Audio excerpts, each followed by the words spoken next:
I've been having a lot of conversations with friends recently about tolerance for uncertainty. I'd like to believe about myself that I'm very comfortable with ambiguity and uncertainty. I think the truth is that I'm not. I'm only comfortable with uncertainty in certain situations. But that hasn't always been true. My discomfort with uncertainty has been going up, and it turns out I'm probably not alone. Intolerance for uncertainty is the idea that, to put it super simply, uncertainty makes us feel bad. And it seems to be going up pretty universally. One study from back in 2018 showed a statistically significant increase between 1999 and 2014. And I could be wrong, but I have a hard time believing that we've gotten more comfortable with uncertainty since 2014. There's this thing that I love from Rebecca Solnit's work, Hope in the Dark. She says that optimism and pessimism are basically the same thing. Well, I know how this is going to go, so I don't need to worry about it. Optimism. Or, well, I know how this is going to go, so I don't want to even bother trying. Pessimism.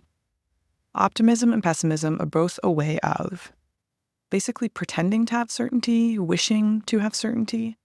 Their opposite, she says, is hope, which is an embrace of uncertainty and a recognition that in the uncertainty lies opportunity for change. I'm not good at this, at least not right now. We are in a time with many uncertainties. So right now feels like the Olympics of trying to have hope or be comfortable with uncertainty. But I think for those of us who work in tech and are building the technology of not just the future, but of today, this conversation matters. So I'll share something I found in the research that gave me hope.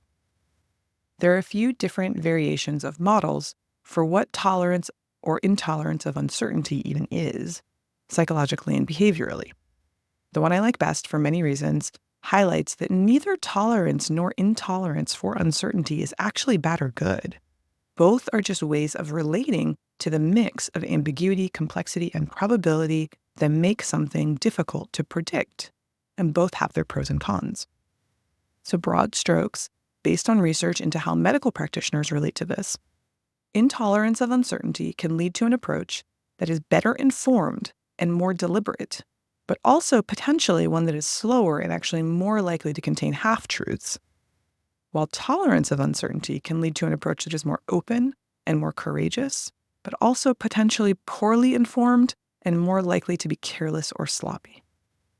So really, the best thing we can do is be aware of how we are orienting toward the uncertain. Are we ourselves being blindly or dogmatically optimistic or pessimistic? Because that's intolerance of uncertainty thinking. Or are we fluidly moving back and forth, both embracing our optimism or pessimism and making space for an uncertainty that can reveal a different path forward? Thanks for listening.